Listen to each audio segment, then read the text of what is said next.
하나님 말씀 창세기 4장 8절 말씀입니다. 함께 봉독하겠습니다. 가인이 그의 아우 아벨에게 말하고 그들이 들에 있을 때에 가인이 그의 아우 아벨을 쳐 죽이니라. 네.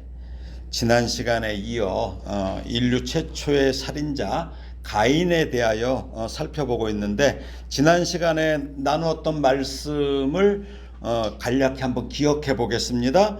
에덴 동산에서 쫓겨난 아담과 하와 부부는 첫 아들을 낳았죠. 첫 아들을 낳고 내가 여호와로 말미암아 등남하였다라는 그 뜻에 획득, 얻음 이런 뜻의 가인이라고 이름을 지었어요. 그래서 획득, 소유, 그렇죠. 그래서 하와는 왜 그렇게 이름을 지었어요? 지금 낳은 이 아이가 그 여자의 후손으로 나서 그 뱀의 머리를 깨트릴, 짓밟을 그 메시아이기를 바랐던 것이죠. 그리고 나서 또 낳은 아들이에요. 아들의 이름은 아벨, 그 이름은 헛됨, 공허 이런 거예요. 그래서 하와는 첫 아들인 가인에게 큰 기대를 가졌는데, 그 다음 낳은 아들에게서 우리 인간의 허물을 본 것이죠. 그래서 이제 그들이 장성해요.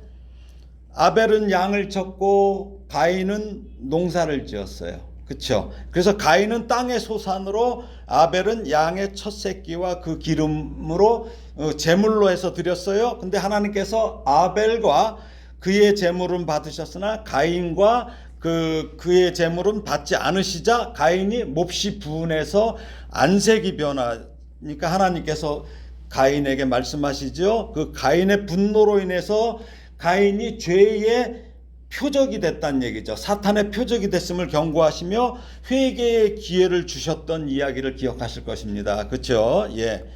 또 하나님은 제물과 함께 드리는 그 사람의 전 존재, 그 인격도 함께 받으신다는 말씀을 기억하실 것입니다. 그러니까 우리가 교회에 와서 하나님 앞에 예배하는데 물질이 중요한 게 아니라고 말씀드렸어요. 우리 마음이 중요하다는 거예요. 이제 오늘은 하나님께서 그런 회개의 기회를 주셨음에도 기어이 동생을 쳐 죽이는, 이렇게 살해하여 인류 최초의 살인자라는 오명을 뒤집어 쓰게 된 가인의 모습을 살펴보려고 합니다. 그래서 오늘 말씀 다시 한번 읽어볼까요? 가인이 그의 아우 아벨에게 말하고 그들이 들에 있을 때 가인이 그의 아우 아벨을 쳐 죽이니라. 여기서 8절을 보면 두 번이나 가인이 그의 아우 아벨, 이렇게 문장이 나와요. 두 번이나. 그러니까 창세기 저자는 살인사건을 언급하기에 앞서서 가인과 아벨이 어떤 관계예요? 형제 관계라는 거죠. 피를 나눈 형제 관계를 부각시키고 있어요. 그의 아우라는 표현이 없이 그냥 아벨이라고 이렇게 기록할 수도 있잖아요. 그런데 형제지간을 이렇게 언급함으로써 가인이 어떤 범죄에 인륜을 저버리는 악한 행위를 저질렀음을 지금 고발하고 있어요. 이 형제가 얼마나 중요한지 성경에서 이렇게 말하고 있어요. 잠언 17장 17절에 보면은 친구는 사랑이 끊어지지 아니하고 형제는 위급한 때를 위하여 낳느니라, 이렇게 되어 있어요. 근데 요게 이제 현대어 성경에 보면 어떻게 나와요? 변함없이 서로 사랑하는 것이 친구이며 위급할 때 서로 돕는 것이 형제라는 거예요. 그러니까 위급할 때 도와야 되는데 어떻습니까? 아벨은 오히려 동생을 죽여요. 한편 여기서 말하고 나오죠. 말하고. 여기 가인이 그의 아우 아벨에게 말하고가 이제 이게 우리 개역개정 성경이 번역이 조금 아쉬워요. 70인역 성경이라고 있고 사마리아 5경이 있어요. 사마리아 쪽에서 나왔던 그것 발견된 성경에, 그 다음에 벌게이트 역은 가인이 아벨에게 말하고가 아니에요. 이게 뭐냐면 말하고라는 것은 히브리어 요메르인데 이거는 아마르, 마라다에서의 미래 완료형이에요. 그래서 가인이 동생 아벨에게 얘기한 시점이 언제냐면 하나님의 책망 앞에서 창세기 6장 7절에 나오죠. 하나님께서 너 죄가 너한테 있다고 말씀하시잖아요. 이때 듣고 난 뒤에 어느 정도 시간이 경과한 때였음을 알려주는 거예요. 근데 개역개정에는 가인이 그의 아우 아벨에게 말하고 의미가 잘 전달되지 않아요. 좀 아까도 말씀드렸지만 근데 이제 공동 번역 성경이나 지금 이제 제가 여기다 지금 띄워드린 현대인의 성경은 들로 나가자라고 이렇게 기록되어 있어요. 그러니까 말하고가 아니라 한번 현대인의 성경 읽어볼까요? 하루는 가인이 자기 동생 아벨에게 들로 나가자고 하였다. 그런데 그들이 들에 있을 때에 가인이 동생 아벨을 쳐 죽이고 말았다. 이제 이게 더 정확한 번역이에요. 그러니까 그냥 말하고라는 거 뭔지 모르잖아요. 근데 들로 나가자. 그러니까 어때요? 유인 살해하려고 그러는 거죠. 유인하는 거죠. 유인. 즉 가인은 하나님의 책망과 권면을 듣고서도 회개는커녕 분노와 이 불만을 억제하지 못한 채 동생인 아벨을 죽이려고 들판으로 꿰어냈다는 거죠. 들판으로 끄집어냈어요. 이것은 가인의 살인은 어떤 한순간에 충동적인 어떤 우발적인 그런 사건이 아니라는 거죠. 철저한 계획 가운데 이루어진 것으로 볼 수가 있어요. 그러니까 계획하고 죽이는 거예요. 그래서 우리가 형법에서도 우발적인 살인과 이 계획적인 살인은 형량이 차이가 나요. 이게 그러니까 아주 죄질이 나쁜 거죠. 더욱이 여기 4장에서 아우라는 단어가 거듭 기록된 까닭은 뭐예요? 형제살인이라는 이 가인이 범한 이 죄의 흉악성. 그렇죠? 두 번째는 아담이 지은 죄의 영향이 그냥 바로 그 아들한테로 바로 그래갖고 고륙지간에 그렇죠? 고륙지간에 불화와 살인으로까지 발전되었음을 지적하기 위함인 것이죠. 예, 이 죄가 이렇게 무서워요. 아담의 범죄 이후 뭐예요? 아무리 사이가 가까워도 싸움은 물론 심지어 살인이 일어나는 세상이 인류 앞에 펼쳐지게 된 거예요. 그래서 우리가 어때요? 가장 가깝다는 부부도 싸워요. 그렇죠? 부부도 싸워요. 근데 막 그게 엄청 심하게 싸우는 경우도 있어요. 형제지간에도 이런 일이 이때부터 벌써 있었다는 거예요. 이때부터 있었다는 거예요. 그러면 아담하고 하와는 안 싸웠어요? 싸웠잖아요. 왜 나 먹게 했냐고 벌써 그때부터 싸움이 났잖아요. 그런 거예요. 이게 이 선악과가 아무것도 아닌 것 같지만 그 결과가 이렇게 왔다는 거죠. 그러면서 여기 말씀해 보면 그들이 들에 있을 때에 나오죠. 들이라는 곳은 어떤 곳이에요? 한적한 곳이잖아요. 사람 눈에 잘 안 띄잖아요. 그러니까 어떤 어려움이 있을 때 다른 사람에게 도움을 요청하기가 쉽지 않은 곳이지요.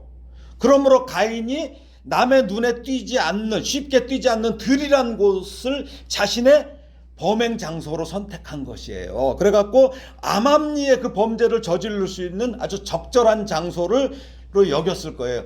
아마 여기는 안 나와도 장소를 아마 범인들이 그런 데잖아요. 장소를 미리 물색한 데잖아요. 아마 그랬을 거예요. 네. 그러니까 마음 문 밖에 이렇게 웅크리고 있는 사탄이 심어준 그 분노의 이 죄성을 다스리지 못한 가인은 어때요? 이걸 결국은 죄의 힘에 끌려다니는 거야. 그 다음에는. 그래서 형제 아벨을 유인해서 돌로 쳐 죽인 거죠. 그런데 개역개정 우리 성경에는 없지만 원문은 어떻게 나오냐면 히브리 원문은 가인이 아벨을 향해 일어섰다라는 표현이 나와요. 아벨을 향해서 일어섰다. 그러니까 어떻게 해요? 똑같은 요 자리에 둘이 앉아있다가 그랬겠죠. 똑같은 위치에서는 힘으로 어떻게 제압하기가 쉽지 않잖아요. 하나는 일어나고 앉아있을 때. 그래서 일어섰다는 표현이 나와요. 그래서 동생 아벨에 대한 분노와 미움의 감정이 막 극도로 올라왔을 때 우리는 보통 그러면 들로 나가면 좀 마음이 풀어지잖아요. 그 자연을 보면은. 그러니까 뭐예요? 계속 이 속에 이렇게 품고 있었던 거예요. 그래서 가인이 아벨을 죽인 거예요. 더욱이 죽이다의 히브리어 하락은 뭐냐면 악한 감정을 가지고 의도적으로 잔인하게 죽일 때 사용하는 단어예요. 그래서 우리 번역에는 이게 잘 안 나오지만 의도적이 아주 잔인하게. 그래서 가인의 마음이 막 옴짝달싹할 수 없도록 사탄에게 이렇게 정복당해 있는 거예요. 예. 이것을 증거해 주는 거죠. 그렇다면 가인이 언제 살인했을까요? 언제 살인했을까요? 가인이. 자, 요한일서 세 곳을 한번 볼 거예요. 자, 요한일서 2장 9절에 보니까 읽어볼까요? 빛 가운데 있다 하면서 그 형제를 미워하는 자는 지금까지 어둠에 있는 자. 그러니까 뭐야? 형제를 미워하니까 얘는 어둠에 있어요. 뭐야? 사탄의 지배를 받고 있는 거예요. 미움을 갖고 있다는 것은. 그러니까 그의 형제를, 자, 또 2장 11절은 그의 형제를 미워하는 자는 어둠에 있고 또 어둠에 행하며, 그러니까 죄의 길로 행하지요. 갈 곳을 알지 못해요. 선한 길로 가야 되는데 글로 갈 곳을 알지 못해. 그래갖고 이는 그 어둠이 그의 눈을 어떻게 해요? 멀게 하였습니다. 그러니까 이 사도 요한은 옛날부터 있었던 계명이지만 그리스도 안에서 새롭게 전해진 계명이 뭐예요? 사랑하라는 계명을 말하고 있는 거예요. 사랑하라는 거예요.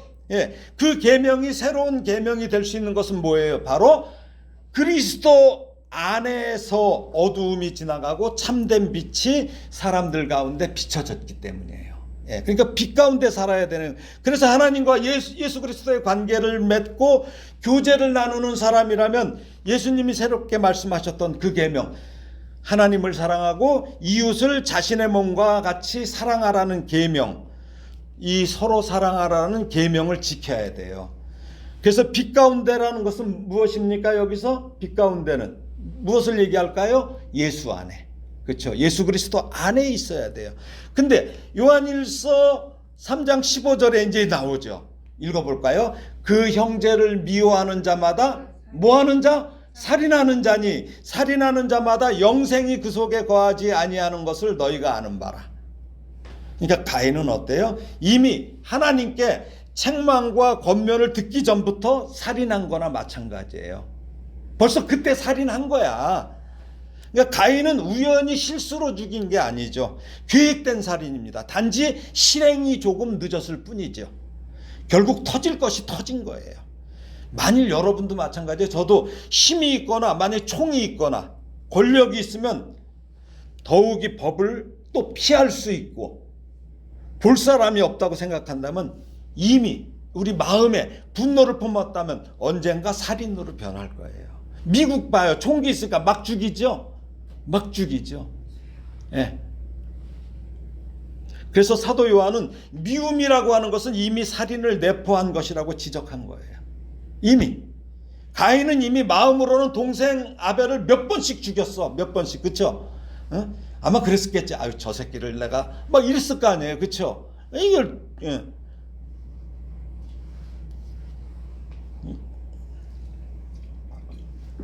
이런 생각을 해봤어요.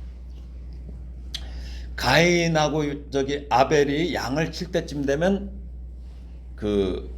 이런 생각 안 해보셨어요? 아담과 하와는 어떤 옷을 입고 있었어요? 아니죠. 하나님께서 양을 잡아서 가죽 옷을 입혀줬잖아요. 예, 그쵸? 아마 이때까지도 입고 있을 거야. 많이 낡았어도. 왜 입고 있을까요? 아니죠. 하나님께서 그걸 입히신 걸 기억하려고, 자기 죄에 대해서 이걸 기억하려고 그랬을 거야. 그러면 그 얘기를 물어볼 거 아니야. 그러면 애들한테는 누가 지어 입혔겠어요? 엄마 아빠가 해줬을 거 아니야. 그러면 왜 엄마 아빠는 이거 안 벗고 새 거로 안 해? 그럴 때 이거 하나님이 해주신 거야. 우리가 죄 지었을 때 이런 얘기 안 했을까? 아마 그런 생각까지도 우리 한번 해볼 수 있어요. 그렇죠?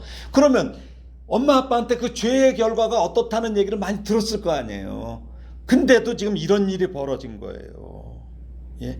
죄의 싹은 사망이요 라는 말씀처럼 죄는 자신은 물론 이 미움이라는 것은 남도 죽여요. 근데 미움을 품으면 누가 제일 괴로워? 내가 괴로워요.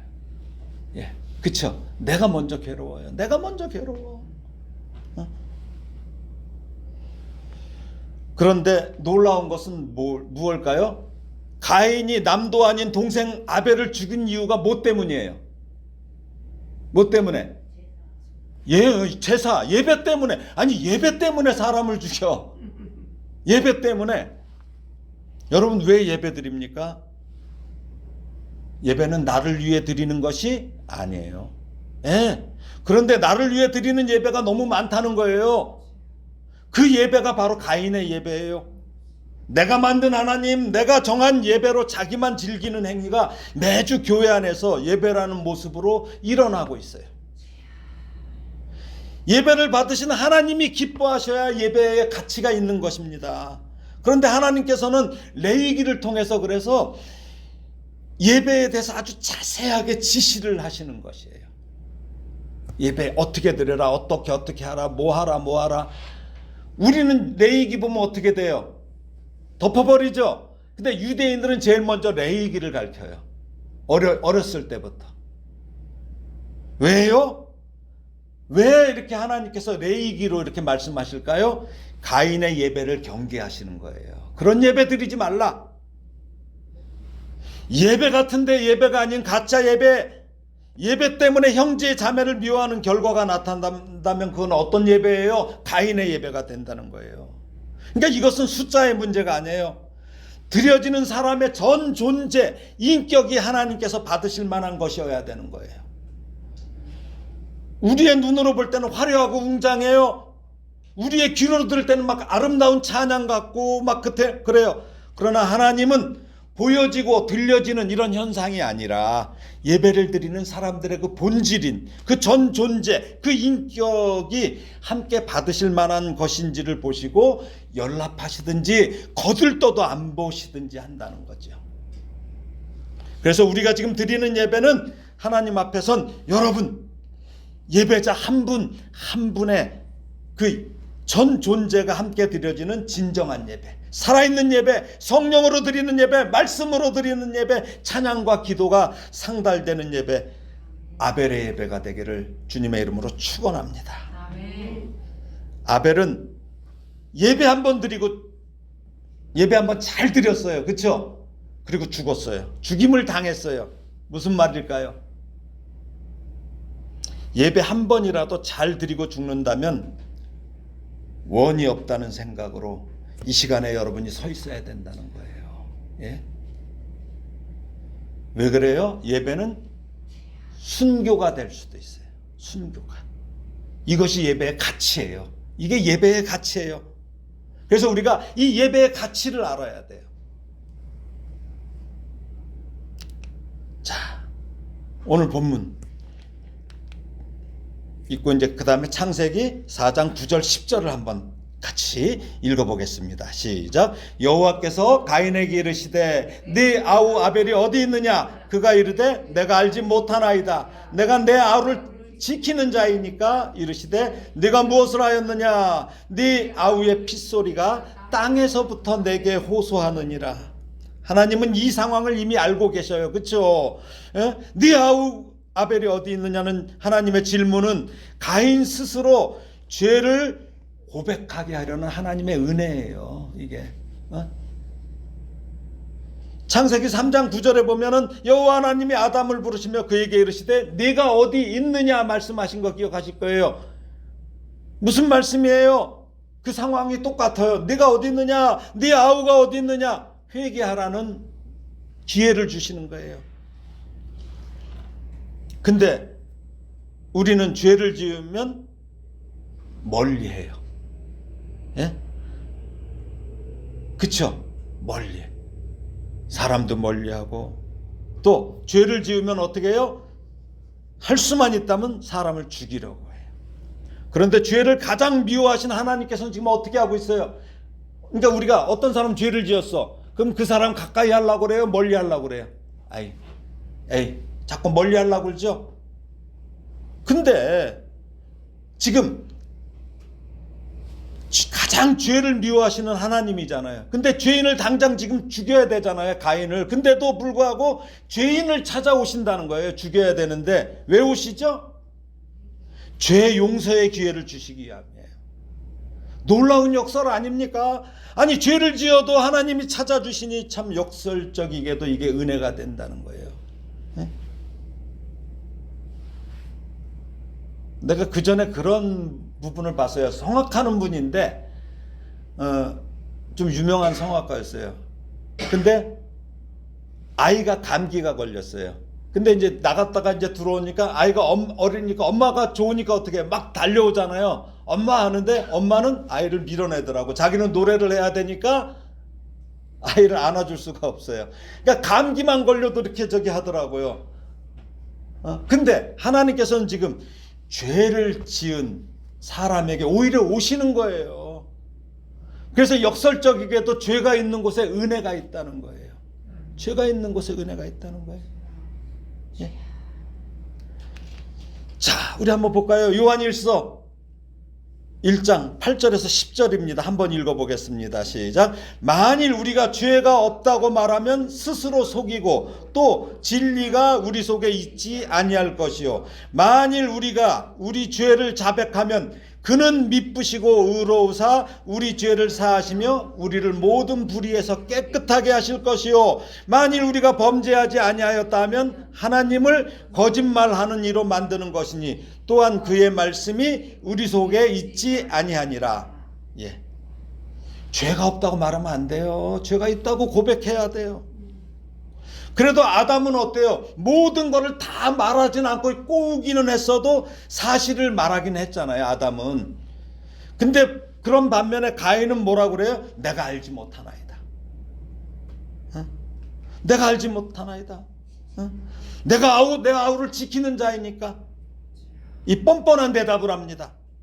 자기가 죽여놓고도 사람도 아닌 하나님께 자신은 알지 못하는 일이라는 이 변명은 그들의 부모인 가인과 아벨의 부모인 아담과 하와보다 훨씬 더 아주 완악한 지경에 이르렀음을 보여주는 것이죠. 가인은 하나님께서 자신을 찾아오신 것을 오히려 지금 어때요? 불편해해요. 하나님께 대드는 거예요. 이게 바로 어떤 겁니까? 죄를 지은 자들에게서 나타나는 특징이에요. 이 교도소의 그 대부분의 수용자가 자신은 억울하다는 항변한다는 얘기를 많이 들었어요. 예. 제가 아는 그 분들도 이제 교도소 사역을 많이 다니고 그러거든요. 그러면 거의 대부분이 억울하다는 거야. 물론 억울하게 옥살이를 하는 분들도 있어요. 그래서 나중에 밝혀지는 경우도 있어요. 그렇지만 거의 대부분은 이 뻔뻔한 죄인들은 말이 많아요. 변명이 길어요. 그것도 길어. 그러나 말씀드립니다. 죄는 유효기간이 없어요. 세상에서는 딱 그거 살고 나오면 끝이죠. 그러나 하나님 앞에 죄는 유효기간이 없어요. 영원하다는 것입니다. 그래서 어떻게 해요? 오직 예수 그리스도의 보혈로만 깨끗하게 씻을 수 있습니다. 그래서 예수 그리스도가 우리에게 필요한 거예요. 세상에는 법에 걸리지만 않으면 죄인이 아니에요. 의인 행세를 할 수 있어요. 근데 예수님께서 뭐라고 그래요? 우리가 세상에서는 음욕을 품고 여자를 봐도 어때요? 간음한 게 아니에요. 그렇죠? 근데 예수님은 뭐라고 그랬어요? 음욕을 품고 여자를 보는 것만으로도 너는 이미 간음했다고 말씀하셔요. 달라요. 세상법하고 달라요.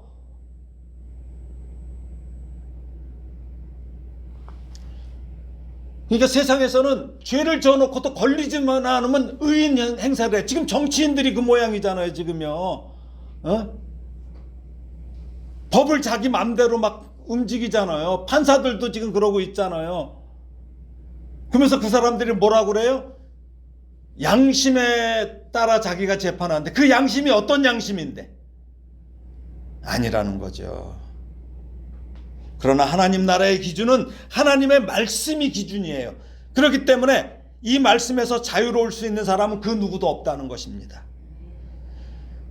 사실 세상법에는 드러나지 않지만 하나님의 말씀에 우리가 가까이 갈수록 자신의 죄가 확연히 드러나는 것을 우리가 예수 믿는 분들은 알아요. 예. 예수 믿는 분들은 알아요. 저는 요즘에 맨날 울어요. 사실은 여기서 기도하면서 너무너무 제가 그동안 지은 죄를 생각해도 그렇고 너무너무 제가 울어요. 사실은. 그래서 찬송가 늘 울어도 눈물로써 못 갚을 줄 알아. 이런 찬송이 나와요. 우리가 말씀에 가까이 가야지 그걸 알게 돼요. 그래서 그 말씀에 나의 심령골수가 쪼개지는 경험을 하면서 하나님의 은혜 앞에 겸손하게 되는 것입니다. 그런 하나님께서 오늘 동생을 계획살인을 한 가인에게 찾아오셔서 말씀하셔요. 그렇지만 가인은 이미 죄에 푹 담가진 상태가 돼서 오히려 하나님께 지금 짜증 섞인 반응을 합니다. 여러분, 이 정도 인간이라면 하나님께서 당장 죽여버려도 그렇게 죽여버리셔도 되잖아요. 근데 하나님은 다시 그에게 말씀하셔요. 뭐라고 그래요? 네가 무엇을 하였느냐? 네 아우의 핏소리가 땅에서부터 내게 호소하느니라. 회개하라는 기회입니다. 은혜의 시간입니다. 왜 그래요? 이 핏소리를 왜 말씀하셔요? 창세기 9장 5절 6절에 보면 이렇게 나옵니다. 읽어볼까요? 시작. 내가 반드시 너희의 피 곧 너희의 생명의 피를 찾으리니 짐승이면 그 짐승에게서 사람이나 사람의 형제면 그에게서 그의 생명을 찾으리라. 다른 사람의 피를 흘리면 그 사람의 피도 흘릴 것이니 이는 하나님이 자기 형상대로 사람을 지으셨음이니라. 예, 지금 죽여버려야 되는데 하나님이 이게 노아 홍수 후에 주신 말씀이에요. 예, 그런데 사람은 하나님의 형상으로 지음을 받았기 때문에 살인은 반드시 보복을 받아야 돼. 그렇게 함에도 불구하고 하나님께서 지금 이 살인자를 찾아오셔서 회개를 촉구하고 계셔요. 여기 아벨의 피가 하나님께 호소한다는 원어 차크는 단순한 흐느낌으로 우는 것이 아니라 간절하게 도움을 청하다, 법적인 보상을 요청하다는 의미예요. 그러니까 억울하다는 얘기가 가인이 죽은 게 하나님께 호소한다는 거예요. 그러므로 이 핏소리가 하나님께 호소한다는 것은 하나님께서 무죄한 자의 이 피 흘림을 다 아신다는 거예요. 친히 아시고 그것을 절대 간과하지 않으신다는 거예요. 지나치지 않으신다는 거예요. 그래서 세상에서는 완전 범죄가 있을지 몰라요. 숨기고. 그러나 하나님께 이미 그게 다 호소가 돼 있어요.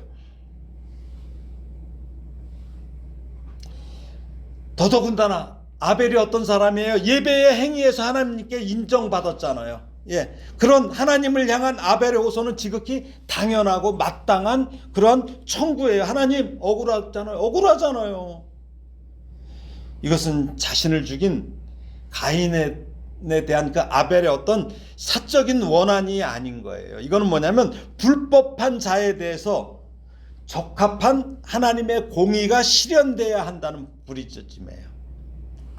우리가 그래요. 죄는 미워해도 사람은 미워하지 말라고 그래요. 맞아요. 그렇지만 그 죄에 대해서는 반드시 처벌이 있어야 되는 거예요. 그래서 왜 그거를 처벌하지 않으면 그 사람은 그게 맞들여서 또 그런 짓을 하고 다니거든.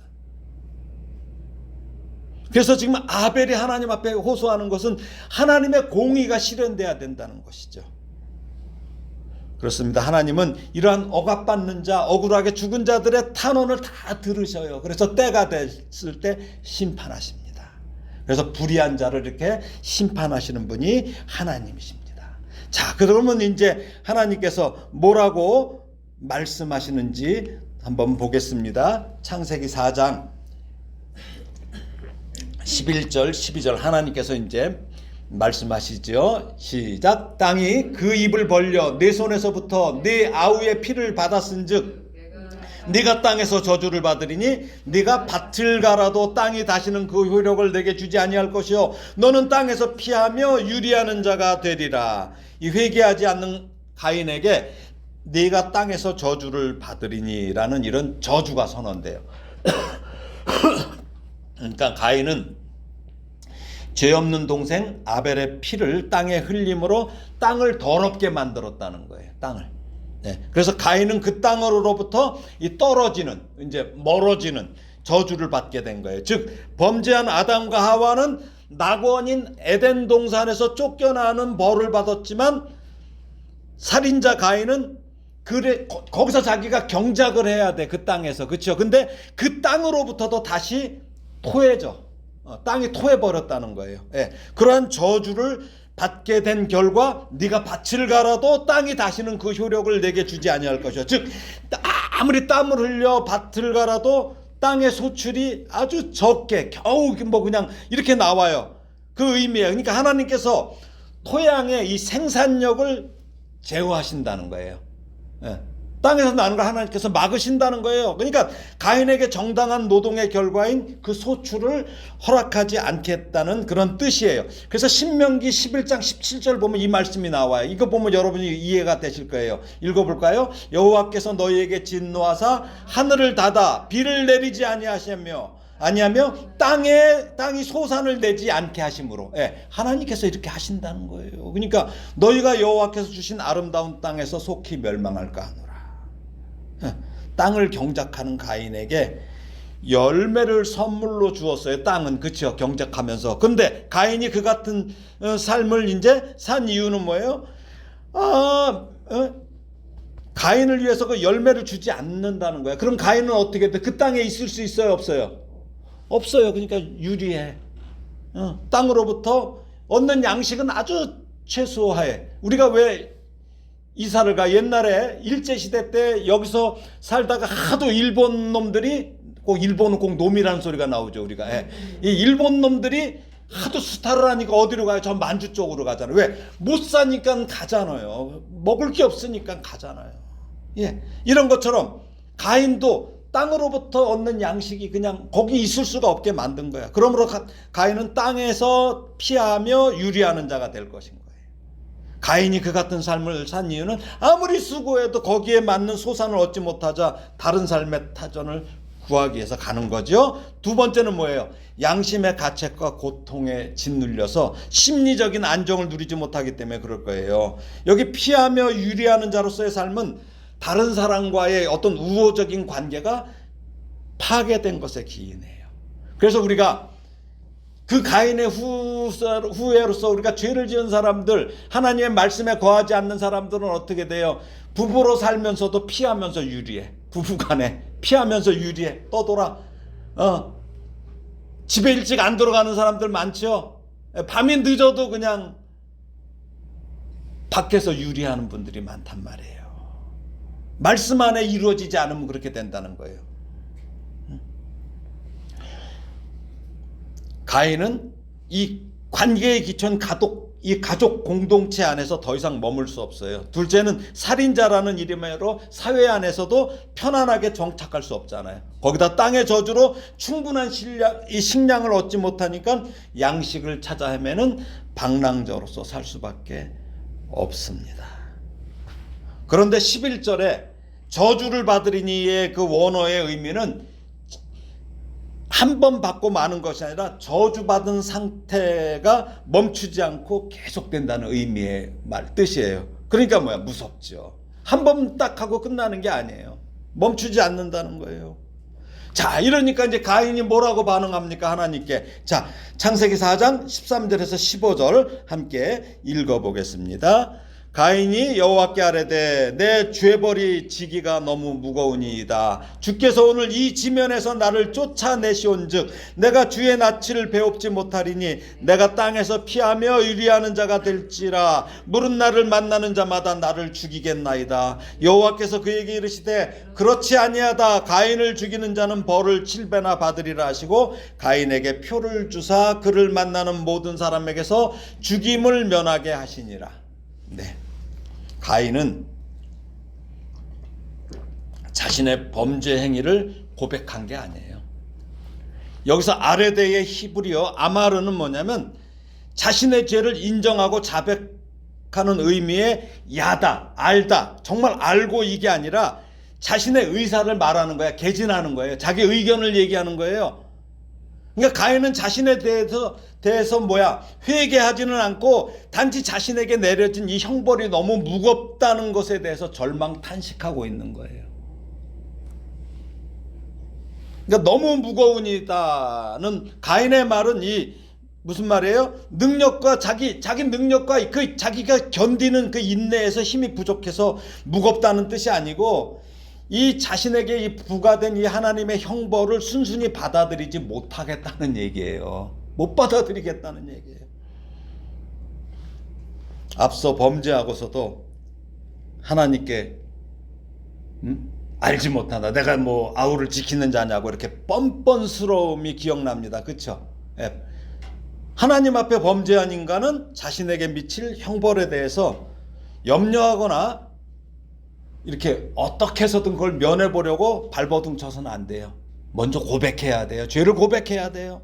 자신의 죄에 대해서 애통하며 괴로워해야 돼요. 그렇지 못하고 버텨보려는 가인이 참으로 우리는 안타깝습니다. 고백을 해야지 고칠 수 있죠. 자, 우리가 만약에 병이 있어요. 그럼 의사가 심각해요. 뭐 좀 봅시다. 그러면 어떻게 해야 돼? 아니, 난 멀쩡해요. 이러면 돼야 안 돼요? 아, 그래요? 그렇군요. 인정을 하고서 해야지 그 다음 단계 치료가 될 거 아니에요. 하나님께서 말씀하시는 게 그거예요. 죄에 대해서 말씀하시면 여기에 대해서 대들지 말고 변명하지 말라는 거죠. 여기 14절에서 가인은 뭐라고 그래요? 주께서 오늘 이 지면에서 나를 쫓아내시온즉 내가 주의 낯을 배웁지 못하리라는 말과 앞서 말까지는 어때요? 아주 앞뒤가 맞지 않아요. 앞서는 뭐랬어요? 내가 동생 지키냐고 대들었잖아요. 근데 여기서는 뭐야? 내가 주의 낯을 배웁지 못하리니. 기뻐해야지. 하나님께서 쫓아내시니까 기뻐해야 되잖아요. 예?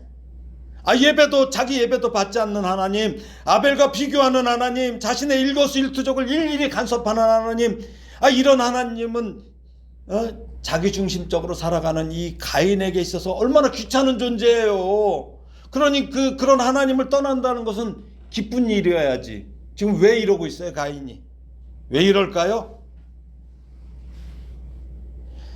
가인이 그럼에도 불구하고, 자기 마음이 그럼에도 불구하고 하나님으로부터 멀리 떨어지는 것을 두려워한 이유는, 비록 그가 끔찍한 살인죄를 저지르고 자기 중심적으로 살아왔지만 하나님에서 떠난다는 것이 그에게 참된 자유와 행복을 보장해주지 못함을 본능으로 알기 때문이에요. 애들 어때요? 가출하면 어때요? 좋다고 해서 가출해. 나가서 제대로 사는 애들이 거의 없어요. 부모 품이 좋은 거죠. 부모 품이 좋은 거죠. 근데 요즘에는 어른들도 가출하는 사람들이 있어요. 어른은 출가라고 해야 되나?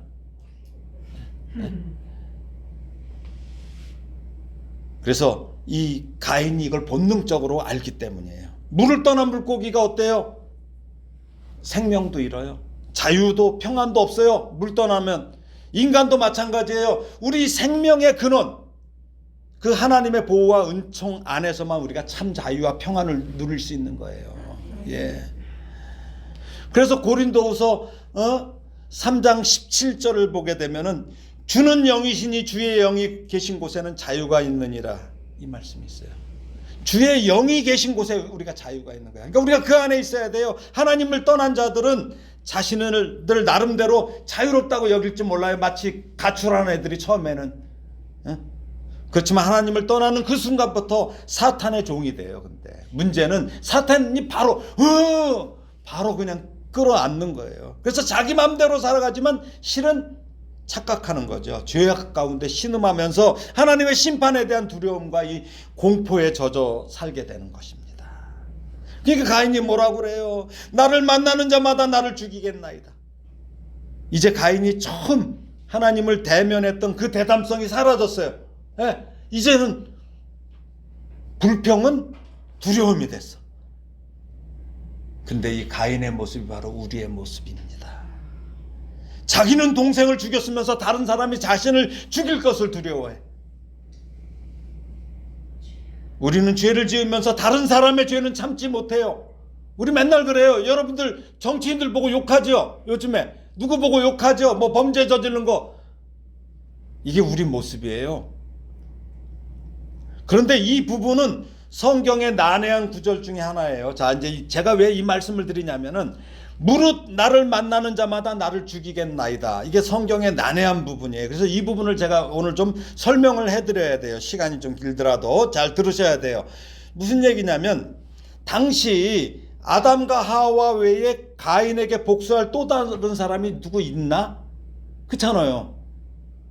이 의문점이 있잖아요. 그렇죠?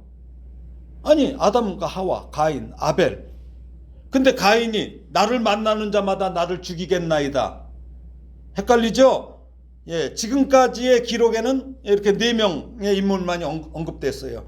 그래서 이 부분을 들어서 아담이 첫사람이 아니라고 말하는 사람들이 있어요. 그 지금은 죽었는데 베레아 저쪽에 그 김기동 목사라는 사람이 그랬고, 이 사람은 뭐라고 하냐면 창세기 1장에 나오는 아담은 열등한 종족의 사람이며 2장에 나오는 아담은 그들 중에서 선택한 특별한 사람이라는 이중 아담론을 얘기하고 있어요.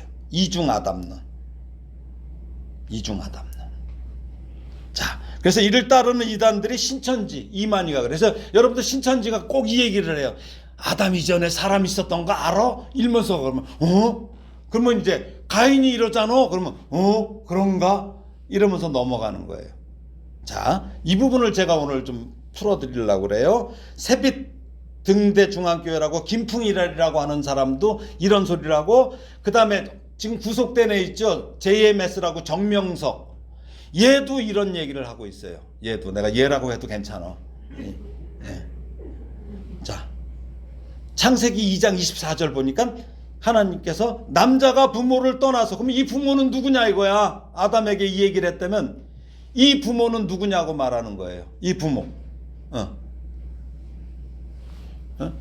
근데 이거는 뭐냐면 아담 이후에 대한 얘기예요. 그 원어의 뜻을 보게 되면은, 그래서 신천지 신도들이 이제 이걸 갖고 미혹을 하죠. 야, 이 부모가 누구야 그러면 이렇게 얘기해. 그 다음에 4장 14절에 가인이 나를 만나는 자마다 나를 죽인다고 하면 그들은 누구냐는 얘기죠. 또 가인을 죽이려는 자들 누구냐, 또 만나는 자는 누구고. 그 다음에 4장 17절에 보면은 이제 가인이 아내, 그러면 도대체 아내는 갑자기 어떻게 생겼냐, 이 얘기를 해요. 자, 이 부분을 풀어드립니다. 그런데 성경은 모든 인물을 다 기록하지 않아요. 여러분들 지금도 우리가 성경 펴서 어때요? 이름 나오면 어때요? 덮거나 넘겨버리죠. 아이 뭐야 이거.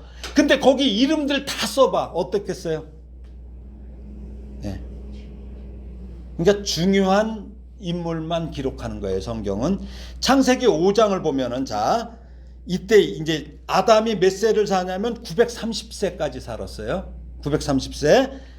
예. 셋은 912세, 에노스 905세, 게나는 910세, 말레는 895세, 야렛은 962세를 살았다고 기록되어 있어요. 그렇다면 이들이 어떻게 이렇게 오래 살았는지 의문이잖아요.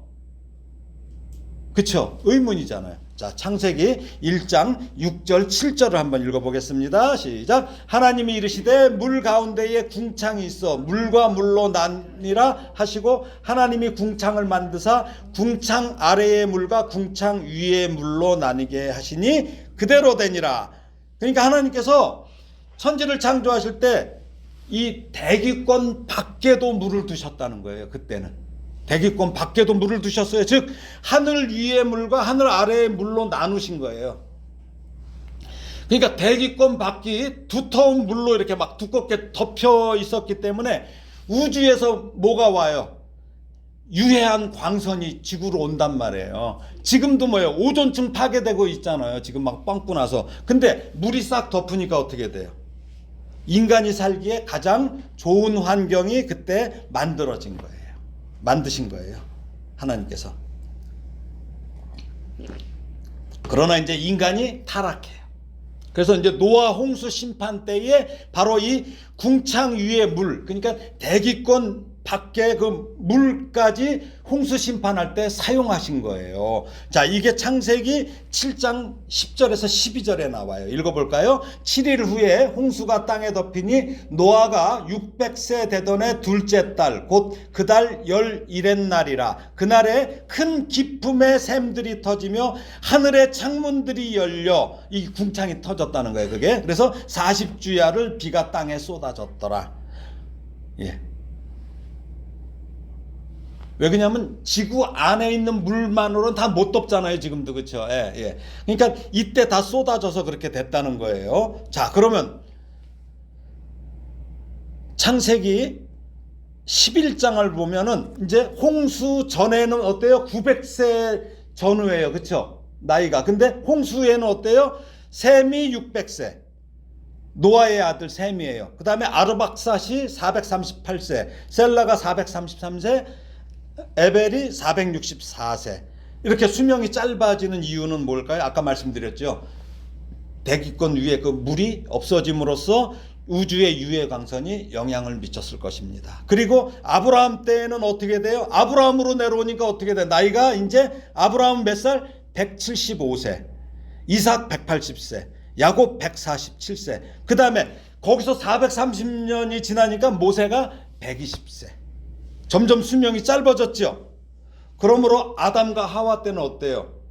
환경이 좋았단 말이죠. 거기다가 하나님께서 무슨 복을 주셨어요? 제일 먼저 하신 말씀이 생육하고 번성하라. 그러니까 복을 받았기 때문에 생식 능력도 뛰어났을 거예요. 예를 들어서 창세기 46장 27절에 보면 이렇게 나와요. 애굽에서 요셉이 낳은 아들은 2명이니 야곱의 집 사람으로 애굽에 이른 자가 모두 70명. 70명이 애굽으로 갔어요. 야곱의 후손이. 이렇게 기록됐는데 이들이 430년이 지난 출애굽 당시에는 20세 이상 장정만 성경에 기록된 게 60만 3,550명이에요. 이 70명이 430년 후에, 그러니까 전체 인구는 그래서 여자와 아이까지 합치면은 250만 명 정도로 추산을 해요. 그러니까 이 아담과 하와는 더 오래 살았고 생식 능력도 많았잖아요. 그래서 학자들이 이걸 계산을 해서 그 자녀의 자녀들이 낳은 인구를 최소한 230만 명에서 240만 명에서 10억까지도 보고 있어요. 그러니까 인구가 엄청 많았다는 거예요. 그 당시에. 이렇게 추산하고 있어요. 제가 조금 길게 이 부분을 말씀드린 것은 이단이 이런 말로 막 여러분들한테 들이대면은 이걸 기억하셔서 대응하시라는 거예요. 궁창 위에 물과 아래가 있었고 이걸 기억하세요. 다시 본문으로 보겠습니다. 그런데 하나님께서는 가인의 호소를 들으시고 그에게 표를 주심으로 죽음을 면케하는 은혜를 주십니다. 표를 주셨다고 했죠. 표. 사실 가인은 하나님께 그러한 은혜를 입을 자격이 없어요. 그는 자신의 뜻과 방법대로 제사 드렸어요. 그것이 하나님께 합당치 않다는 것을 알면서도 회개하지도 않았어요. 자기의 뜻과 방법대로 또 살기를 고집하다가 마침내 자기 동생을 쳐 죽이는 그런 형제살인이라는 엄청난 죄악까지 저질렀어요. 또 그에 대한 하나님의 책망과 처벌을 오히려 원망했어요. 한마디로 가인은 구제불능의 인간입니다. 그러나 하나님은 그를 즉각 죽이시지 않고 계속 자비를 베풀어 주셔요. 왜 그래요? 그게 왜 지금 우리가 성경 봐요? 우리도 마찬가지죠. 죄를 짓고 그런다 하더라도 떠나지 말라는 거예요. 하나님 앞에 나오라는 것입니다. 예. 가인이 살인죄를 범한 이후에도 계속 찾아가시고 그를 저주하는 가운데서도 그에게 보복이 가해지지 않을 것임을 약속하셔요. 그래서 그것을 확정하는 표까지 주셔요. 하나님은 이처럼 극악한 죄인에게도 오래 참으시며 은혜를 베푸시는 분입니다. 하나님의 자비하심에는 끝이 없어요. 그 은혜가 우리에게도 동일하게 미칩니다. 그래서 찬송가 305장을 우리가 보면 어때요? 나 같은 죄인 살리신 그 은혜 놀라워. 잃었던 생명 찾았고 광명을 얻었네. 큰 죄악에서 건지신 주 은혜 고마워. 나 처음 믿은 그 시간 귀하고 귀하다. 이제껏 여러분들 생일 기억하죠? 여러분들 예수 제대로 믿고 예수 제대로 믿은 날도 생일이야. 제2의 생일이야. 이것도 좀 기억하세요. 처음 믿은 그 시간. 그렇죠? 이제껏 내가 산 것도 내 잘나서가 아니라 주님의 은혜라. 또 나를 장차 본향에 인도해 주시리. 거기서 우리 영원히 주님의 은혜로 해처럼 밝게 살면서 주 찬양하리라. 예. 그런 가인이 우리입니다. 아니, 나입니다. 나. 전부 한번 해보세요. 나. 예, 전부 나가 가인이에요. 그래서 근데 소망이 있어요. 이처럼 하나님의 자비로우신 성품은 상하고 통회하는 마음으로 하나님께 나아가는 인생들을 멸시치 않으시고 그 죄를 용서하시며 이 멸망의 형벌에서 구원해 주십니다. 그러나 하나님의 오래 참으시는 이 자비로우심을 악용해서는 안 됩니다. 회개하지 않고 계속해서 죄 가운데 거하면서 악을 행해서는 안 됩니다. 하나님의 자비로우심을 악용해서 계속해서 죄를 범하는 것은 뭐예요? 그 하나님을 멸시하는 행위예요. 그래서 그것은 심판날에 임할 진노를 그 머리 위에 쌓는 것과 같아요. 죄를 용서받았다는 것은 뭐예요? 그 죄를 용서받았다 내가 이것을 아는 사람은 어떤 사람이에요? 그 죄의 막중함을 깨닫는 사람만이 그것을 알 수 있어요. 말씀을 정리합니다.